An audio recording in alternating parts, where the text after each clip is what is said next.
some of the cities and some of the areas that need them the most, and it's not an easy job. It's very difficult, actually. On North Korea, we just left Chairman Kim. We had a really, I think, a very productive time. We thought, and I thought, and Secretary Pompeo felt that it wasn't a good thing to be signing anything. I'm going to let Mike speak about it. But we literally just left. We spent pretty much all day with Kim Jong-un, who is, he's quite a guy and quite a character, and I think our relationship is very strong. But at this time, we had some options, and at this time we decided not to do any of the options, and we'll see where that goes. But it was a very interesting 2 days, and I think actually it was a very productive 2 days, but sometimes you have to walk, and this was just one of those times, and I'll let Mike speak to that for a couple of minutes, please. Thank you, Mr. President. We had been working, our teams, the team that I brought to bear, as well as the North Koreans, for weeks to try and develop a path forward. So at the summit we could make a big step along the way towards what the two leaders had agreed to back in Singapore in June of last year. We made real progress, and indeed we made even more progress when the two leaders met over the last 36 hours. Unfortunately, we didn't get all the way. We didn't get to something that ultimately made sense for the United States of America. I think Chairman Kim was hopeful that we would. We asked him to do more. He was unprepared to do that, but I'm still optimistic. I'm hopeful that the teams will get back together in the days and weeks ahead and continue to work out. It's a very complex problem. We have said since the beginning that this would take time. Our teams have gotten to know each other better. We know what the limits are. We know where some of the challenges are. And I think as we continue to work on this in the days and weeks ahead, we can make progress so that we can ultimately achieve what it is that the world wants, which is to denuclearize North Korea, to reduce risk for the American people and the people all around the world. I wish we could have gotten a little bit further, but I'm very optimistic that the progress that we made, both in the run-up to this summit, as well as the progress that the two leaders made over these past 2 days, put us in position to get a really good outcome. The President and Chairman Kim both felt good that they had made that progress, but couldn't quite get along the line any further to make a deal that would have been bigger at this point. I hope we'll do so in the weeks ahead. Thank you, Mr. President. All right, Major, please.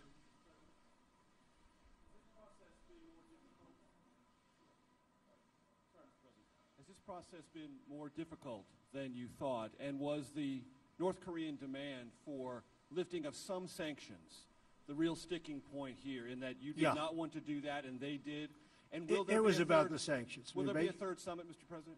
Basically, they wanted the sanctions lifted in their entirety, and we couldn't do that. They were willing to denuke a large portion of the areas that we wanted, but we couldn't give up all of the sanctions for that. So we continue to work, and we'll see, but we had to walk away from that particular suggestion. We had to walk away from that. Will all the sanctions that are currently in existence remain, sir? They're in place. You know, I was watching, as a lot of you folks over the weeks have said, oh, we've given up. We haven't given up anything. And frankly, I think we'll end up being very good friends with Chairman Kim and with North Korea, and I think they have tremendous potential. I've been telling everybody they have tremendous potential, unbelievable potential. But we're going to see.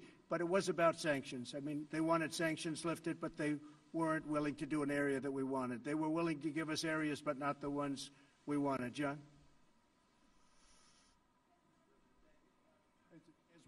As we know, I mean, there's an incredibly complex set of issues that are at play here in terms of lifting the sanctions and what denuclearization is. Right. Did you get any distance toward sort of what Kim's vision of denuclearization is? Did. Because there is a lot of line of thinking that he wants to keep some nukes. Yeah. I mean, would you allow him to do that? And if you well, can't, I don't, John. I don't want to comment. Excuse me. I don't want to comment on that exactly, but he has a certain vision, and it's not exactly our vision, but it's a lot closer than it was a year ago. And I think, you know, eventually we'll get there. But for this particular visit, we decided that we had to walk, and we'll see what happens. Okay? Look, we have a gentleman nobody's ever heard of that was Sean Hannity. What are you doing here, Sean Hannity? Should we let him do a question? I don't know. Yeah, John, go ahead. With you. So if he wants the sanctions completely off and you want more on denuclearization, how can you bridge that gap between now and the next time you might sit down together? With time, it'll be bridged, I think, at a certain point. But there is a gap. We have to have sanctions, and he wants to denuke, but he wants to just do areas that are less important than the areas that we want. We know the country very well, believe it or not. We know every inch of that country, and we have to get what we have to get, because that's a big give. Yes, Sean, please. I work in radio and TV. The mic's on. Mr. President, thank you. Mr. Secretary, good to see you. Mr. President, if you could elaborate a little bit more. We have some history. President Reagan walked away in Reykjavik. A lot of condemnation at the time, and it ended up working out very well in the end for the United States. Was this mostly your decision, what message would you want to send Chairman Kim as he's listening to this press conference about the future and your relationship? Well, Sean, I don't want to say it was my decision, because what purpose is that? I want to keep the relationship, and we will keep the relationship. We'll see what happens over the next period of time. But as you know, we got our hostages back. There's no more testing. And one of the things, importantly, that Chairman Kim promised me last night is, regardless, he's not going to do testing of rockets and nuclear. Not going to do testing. So, you know, I trust him, and I take him at his word. I hope that's true. But in the meantime, we'll be talking. Mike will be speaking with his people. He's also developed a very good relationship with the people, really the people representing North Korea. I haven't spoken to Prime Minister Abe yet. I haven't spoken to President Moon, South Korea. But we will, and we'll tell them it's a process and it's moving along, but we just felt it wasn't appropriate to sign an agreement today. We could have. I just felt it wasn't very appropriate. Yeah, Jonathan?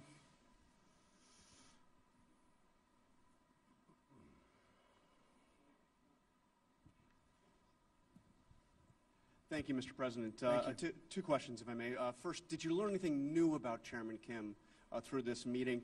And secondly, of course, while this was going on, the drama back in Washington, your former lawyer, Michael Cohen, who worked for you for 10 years, his office right next to yours, right by yours at Trump Tower, he called you a liar, a con man, a racist. What's your response to Michael Cohen? Well, it's incorrect. And, you know, it's very interesting because I tried to watch as much as I could. I wasn't able to watch too much because I've been a little bit busy. But I think having a fake hearing like that and having it in the middle of this very important summit is really a terrible thing. They could have made it 2 days later or next week, and it would have been even better. They would have had more time. But having it during this very important summit is sort of incredible. And he lied a lot, but it was very interesting because he didn't lie about one thing. He said, no collusion with the Russian hoax.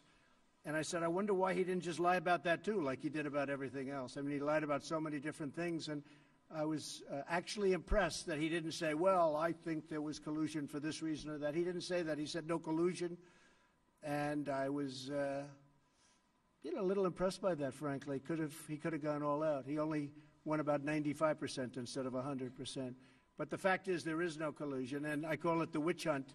This should never happen to another president. This is so bad for our country, so bad. You look at this whole hoax. I call it the Russian witch hunt. I now add the word hoax. It's a very, very bad thing for our country. But I was impressed with the fact that he, because the most important question up there was the one on collusion, and he said he saw no collusion. So we'll see what happens, but it was pretty shameful, I think. Yes, ma'am, please, please. President Trump. Go ahead. How about one of you instead of three? Well, actually, I do have the microphone, I guess, so... Excuse me. Person in the front. Go ahead. No. Not you. Excuse me. Yeah, we'll get to you. Thank you. Thank you, President Trump. Jane Tan with CNN News and Guangdong Television. What was the atmosphere like when you walk away from the negotiation table? I think it was very good, very friendly. This wasn't a walk away like you get up and walk out. No, this was very friendly. We shook hands. There's a warmth that we have. Now, I hope that stays. I think it will. But we are, we're positioned to do something very special. This has been going on for many decades. This isn't me. This should have been solved during many presidential runs, and, people talked about it. They never did anything. I get a kick out of so many people from past administrations telling me how to negotiate when they were there. In some cases, for 8 years, they did nothing. But I think the relationship was very warm, and when we walked away, it was a very friendly walk. Mike, you might want to speak to that for a second. No, I agree. I talked with my counterparts as well. Look, we hope we do more, but everyone's very focused on how we continue to build on this. We are certainly closer today than we were 36 hours ago, and we were closer then than we were a month or two before that. So real progress was made. I think everyone had hoped we could do just a little bit better, but the departure was with an agreement that we would continue to work on what has been an incredibly difficult problem. Both sides are resolved to achieve it, and everyone walked away in that spirit. And may I add, you and Chairman Kim are from very different political systems. You are from different generations, and what do you find? It's a very different system. I would say that's true. How do you find you guys in common? Because we saw the atmosphere. We just like each other. I mean, we have a good relationship. Yeah, it's a totally different system, to put it mildly, but we like each other. Good relationship. Go ahead in the back. Go ahead. Mr. President, do you think it was premature to have held the summit when all these things had not been tied down? I mean, in the White House schedule last night, it said signing agreement today, and I wonder whether, as a follow-up question, whether you could just sketch out what the next few months look like. Thank you. You always have to be prepared to walk. I could have signed an agreement today, and then you people would have said, oh, what a terrible deal, what a terrible thing he did. No, you have to be prepared to walk. And, there was a potential we could have signed something today. I could have 100% signed something today. We actually had papers ready to be signed, but it just wasn't appropriate. I want to do it right. I'd much rather do it right than do it fast. Yes, please, go ahead. Go ahead. Go ahead. Go first. Go. Yeah. You have to speak up. Yes. I'm a reporter from South Korea, and I appreciate your effort to advance denuclearization in Korean Peninsula. And could you elaborate on the options and the various ways that you discussed with Chairman Kim to advance denuclearization? Could you specify? We discussed many ways, and the denuclearization is a very important word, become a very well-used word. And a lot of people don't know what it means, but to me it's pretty obvious. We have to get rid of the nukes. I think he's got a chance to have one of the most successful countries, rapidly too, on Earth. Incredible country, incredible location. You're right between, if you think of it, you have on one side Russia and China, and on the other you have South Korea. And you're surrounded by water, and among the most beautiful shorelines in the world. There's tremendous potential in North Korea, and I think he's going to lead it to a very important thing economically. I think it's going to be an absolute economic power. Yes, go ahead, please. Go ahead. Yeah. President David Sanger from the New York Times. I know, David. 6 months ago when you spoke, or 8 months ago in Singapore, you said if you didn't have something in 6 months, we should come back and ask you about it. In that time, you have seen Chairman Kim increase the number of missiles he's produced and continue to produce more nuclear material. And that's been a pressure point on you because he's showing that the arsenal is getting larger while this is going on. Well, some people, David, are saying that, and some people are denying that. They have shots from above, way above, and some people are saying that, and some people aren't. But I could have taken that out today, but I think you and others would have said we didn't get enough for what we'd be giving up. So, and don't forget, we're partners with a lot of countries on this, if you think about it, with the sanctions.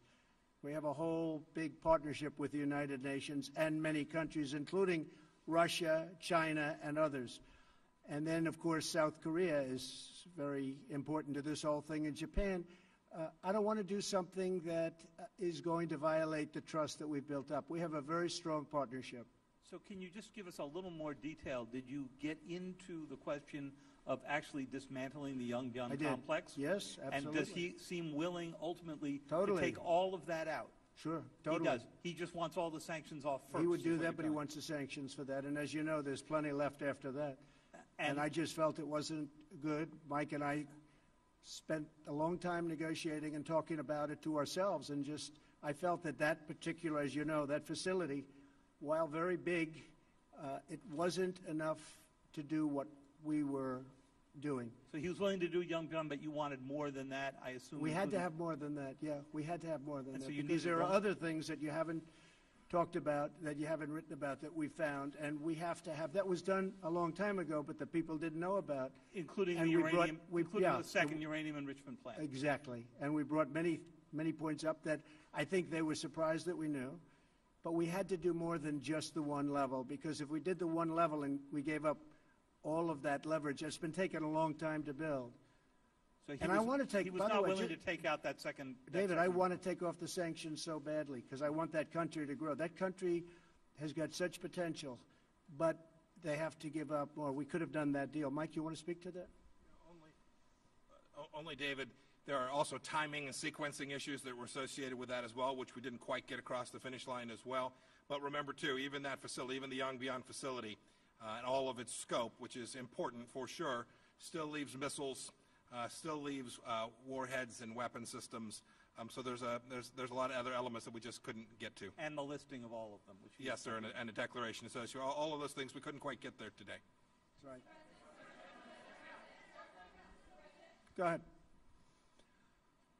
Thank you, Mr. President. Thank you. I just wanted to clarify, when you talk about what you would be willing to give up all of the sanctions for, right. Are you still thinking that you want North Korea to give up everything to do complete, verifiable I don't want to say that before to you. You lift sanctions? Yeah, it's a good question. I don't want to say that to you because I don't want to put myself in that position from the standpoint of negotiation. But, you know, we want a lot to be given up.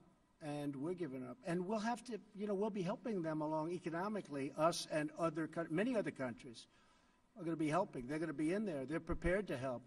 I can tell you Japan, South Korea, I think China, so many. And speaking of China, we're very well on our way to doing something special, but we'll see. I mean, I am always prepared to walk. I'm never afraid to walk from a deal. And I would do that with China, too, if it didn't work out. Are you concerned if you're not able to reach an agreement that the testing will start again, or that while all of this time well, is he passing said the by, testing, continuing to develop their program? He said the testing will not start. He said that he's not going to do testing of rockets or missiles or anything having to do with nuclear. And all I can tell you is that's what he said, and we'll see. Yes, go ahead, please. Go ahead, please. In the back. Red, in the red. Thank you, Mr. President. Yes, thank you. Jessica Stone from CGTN. I have a question about China, as you were talking about.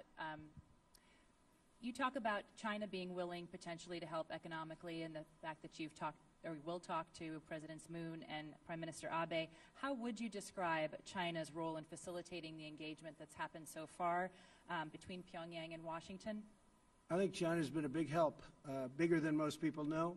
On the border, as you know, 93% of the goods coming into North Korea come through China. So there's a great power there. At the same time, I happen to believe that North Korea is calling its own shots. They're not taking orders from anybody. He's a very strong guy, and they're able to do things that are pretty amazing. But 93% still come in from China. China has an influence, and China's been a big help. And Russia's been a big help, too. As you know, there's a pretty small part of the border, but nevertheless significant, about 28 miles, and things can happen there too, and they've been a help. Yes, go ahead, please. Thanks, President. Jen Chen with Shenzhen Media Group of China. In your meeting with Chairman Kim this morning and yesterday, did the topic of China come up? If so, what can you share with us today? And you probably will have the end of Mar-a-Lago summit in March with Chinese President Xi Jinping. What would you like accomplished with your agenda regarding China at that time? Thank you. We did talk about China today a lot, and he's getting along with China, and so are we. And we are, we're right now, you look at what's happened to our country. We've picked up trillions and trillions of dollars of net worth. Our stock market is almost at its all-time high. Our economy is incredible. Our unemployment numbers are among the best we've ever had in our history. Individual groups like African American, women, you just take a look at any group, Hispanic, you saw that, just came out, the best in history, African American, best in history. So many different numbers are coming out so good. So we have the strongest economy, probably, possibly, that we've ever had. Fiat Chrysler just announced that they're going to spend $4.5 billion right next to Detroit in Michigan. They're building a tremendous plant. It's actually an expansion of another plant. It's going to double up their jobs and even more than that. A lot of great things are happening. And with China, they're having some difficulty, as you know. But I think that a lot of the difficulty is because of the tariffs that they're having. And in addition to that, we're putting a tremendous amount of money. You saw trade deficits went down last month. Everyone was trying to find out why. Well, we're taking in a lot of tariff money, and it's going right to the bottom line, and it has reduced the trade deficit. So we'll see what happens with China. I think we have a very good chance. Their numbers are down, but I don't want that. I want their numbers. I want them to do great. But we've been losing anywhere from $300 to $500 billion a year with China for many, many years. And again, like other things, many presidents should have done this before me, and nobody did. So we're doing it. Go ahead, please. Right here, this gentleman. Chad O'Carroll from NK News, Specialist North Korea News. Good. What's your message for President Moon, who has effectively reached the glass ceiling as far as inter-Korean cooperation is concerned due to sanctions, and what's next for U.S. ROK military drills? Well, I like President Moon very much. We have a great relationship. Believe it or not, I have a great relationship with almost every leader. A lot of people find that hard to understand, but I do. But some take advantage of our country like you wouldn't believe, and when they know I know it, which I know in every case, maybe it sort of freezes them up a little bit. But we do. We have a lot of good relationships. We'll be calling President Moon very soon as I get by the phone on the plane, and he'll be one of the first calls. I'll be calling Prime Minister Abe of Japan, telling him about where we are and what we're doing. But I'll be making those calls. No, he's working very hard. President Moon is working very hard. He'd love to see a deal, and he's been very helpful. Okay? Thank you. Go ahead, please. Thank you, Mr. President. I'm Yang Sheng, reporter from Global Times China. I would like to ask you that what are you expecting China to do in the next step to mediate your relationship with North Korea? Thank you. To use China? Yeah, from China. Well, we do. I mean, China's been very helpful. President Xi is a great leader. He's a highly respected leader all over the world, and especially in Asia. And he's helped us, Mike, I would say he's helped us a lot, right? I actually called him just recently to say, hey, whatever you can do on this. But he has been very helpful at the border, and he's been very, very helpful with, I think, North Korea generally. Could he be a little more helpful? Probably. But he's been excellent. Go ahead, please. No, yeah, please. Sorry. Maybe Allie next. That's okay. You're friends. Thanks, Mr. President. Did you commit with Chairman Kim to a next summit during your term? No. Okay. We'll see if it happens. It happens. I have not committed. They are at this point, some would say, a nuclear power. Do you accept North Korea as a nuclear armed state, at least for the time being? And are you thinking about reimposing the military exercises with South Korea, or will you keep in a freeze? Well, the military exercises, I gave that up quite a while ago because it costs us $100 million every time we do it. We fly these massive bombers in from Guam, and when I first started, a certain general said, oh, yes, sir, we fly them in from Guam. It's right next door. Well, right next door is 7 hours away. And then they come and they drop millions of dollars of bombs, and then they go back. But we would spend I mean, we spent hundreds of millions of dollars on those exercises, and I hated to see it. I thought it was unfair. And frankly, I was sort of the opinion that South Korea should help us with that. You know, we're protecting South Korea. I think they should help us with that. So those exercises are very expensive. And I was telling the generals, I said, look, you know, exercising is fun and it's nice, and they play the war games. And I'm not saying it's not necessary, because at some levels it is, but at other levels it's not. But it's a very, very expensive thing. And, you know, we do have to think about that too. But when they spend hundreds of millions of dollars on those exercises, and we don't get reimbursed, we're spending a tremendous amount of money on many countries, protecting countries that are very rich, that can certainly afford to pay us, and then some. And those countries, by the way, and those countries know that it's not right, but nobody's ever asked them before. But I've asked them, and we're gaining a lot of money. We picked up over $100 billion just in NATO over the last 2 years. $100 billion more has come in. And we're doing that with a lot of countries. You'll be seeing that a lot. Yes, sir, please. Yeah, 1 second, please. Yes, thank you, Mr. President. You have a personal relationship, and I believe Vice President Pence does, with the family of Otto Warmbier. I'm wondering, you've talked about this week's about Kim Jong-un being my friend. You called him on Twitter. You said you have a great relationship. Have you in Singapore or here confronted Kim Jong-un about Otto Warmbier's death? I have. Asked him to take responsibility. And what did he say to you? And why do you call him your friend? I have, and I have talked about it. And I really don't think it was in his interest at all. I know the Warmbier family very well. I think they're an incredible family. What happened is horrible. I really believe something very bad happened to him, and I don't think that the top leadership knew about it. And when they had to send him home, by the way, I got the prisoners back, I got the hostages back, and Otto was one of the hostages, but Otto came back in shape that was not even to be talked about. I thought it was horrible. Now, the others came back extremely healthy, but Otto came back in a condition that was just terrible. And I did speak about it, and I don't believe that he would have allowed that to happen. It just wasn't to his advantage to allow that to happen. Those prisons are rough. They're rough places, and bad things happened. But I really don't believe that he was, I don't believe he knew about it. Did he tell you that he did not, did Kim Jong-un tell you? He felt badly about it. I did speak to him. He felt very badly. But he knew the case very well, but he knew it later. And, you know, you got a lot of people, a big country, a lot of people. And in those prisons and those camps, you have a lot of people. And some really bad things happened to Otto. Some really, really bad things. Why are you willing to call him? But he tells me that he didn't know about it, and I will take him at his word. Yes, ma'am, go ahead, please. Please, go ahead in the back. No, in the back, behind you. Thank you. Mr. President, Schwarzman Valentino, Sputnik News Agency. Have you discussed the issue of possible inspections to North Korea nuclear sites during your negotiations? You're going to have to speak a little louder. And where are you from?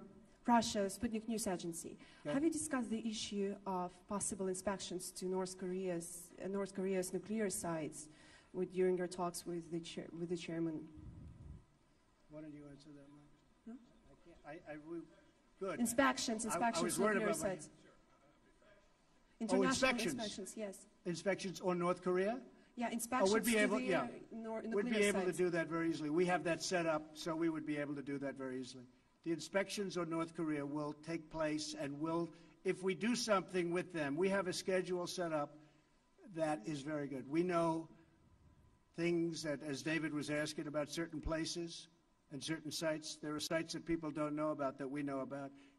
We would be able to do inspections, we think, very, very successfully. Yes, ma'am, please, please. Yes, go ahead, please. Yes.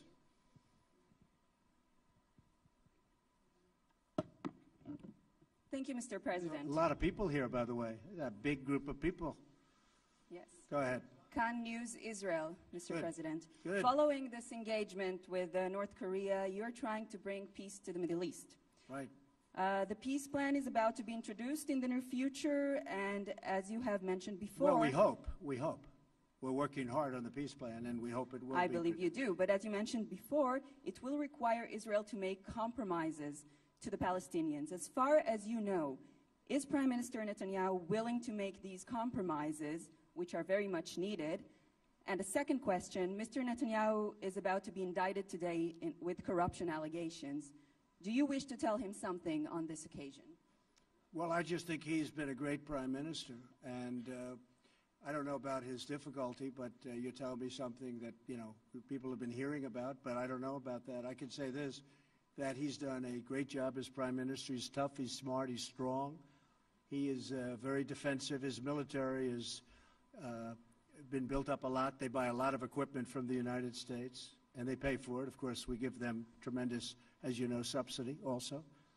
$4 billion is a lot each year, but they've been very, very good. They've been incredible, actually, in many ways. But there is a chance for peace between Israel and the Palestinians. And, you know, it's interesting. All my life, I've heard that the toughest of all deals, when they talk about tough deals, we all like deals, but the toughest of all deals would be peace between Israel and the Palestinians. They say it's like the impossible deal. I'd love to be able to produce it. We'll see what happens. You know, we were paying the Palestinians a lot of money, and I ended that about 2 years ago because they weren't saying the right things. And I said, why would we pay somebody that's not saying nice things about us and not really wanting to go to the peace table? And they've been much better, and we'll see what happens. But I think we have actually a good shot at peace between Israel and the Palestinians. Yeah, go ahead, please, sir.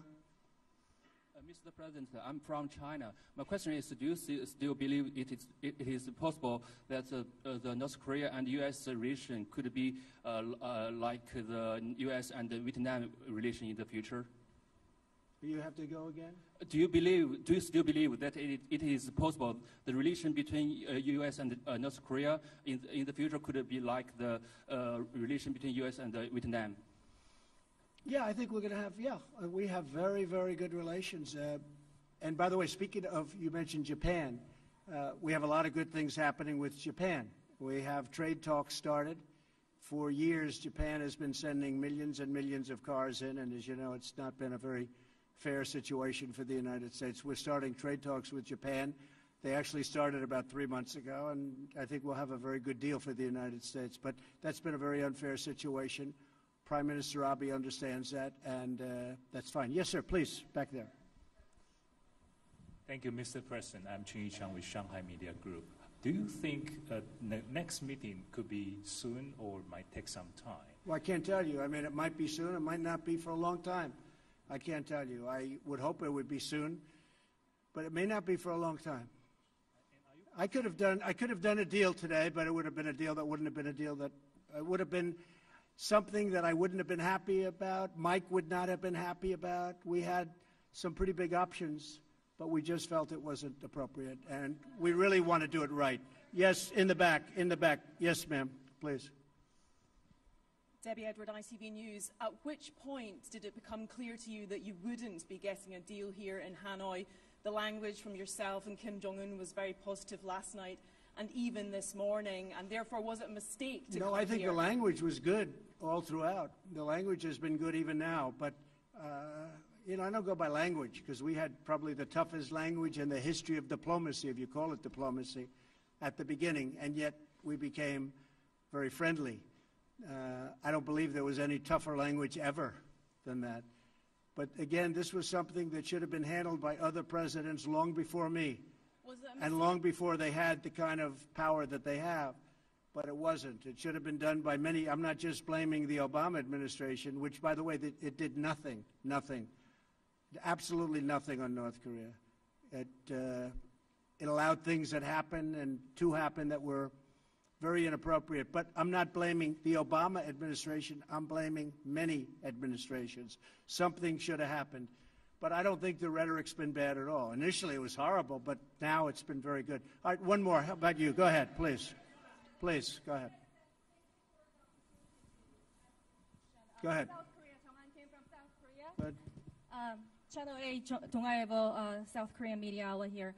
I'd like to ask you, you said that we do not particularly know when North Korean leader will be willing to come to the table and take the actions that's been required.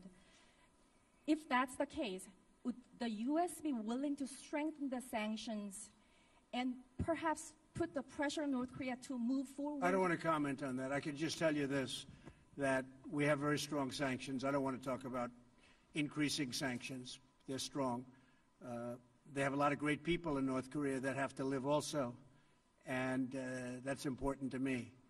And I would say this, my whole attitude changed a lot because I got to know, as you know, Chairman Kim very well, and they have a point of view also. So I don't want to really talk about that. I just think that hopefully for the sake of South Korea, for the sake of Japan, and frankly for the sake of China, I was talking to President Xi, who really is a man that gets the respect of a lot of people. I say, you can't love having a nuclear state right next to China. And he doesn't. He really doesn't. He would like to see that problem solved, too. So that's it. Well, ladies and gentlemen, I'm about to get on a plane and fly back to a wonderful place called Washington, D.C. So thank you very much. Thank you. Thank you, fellas. Thank you very much.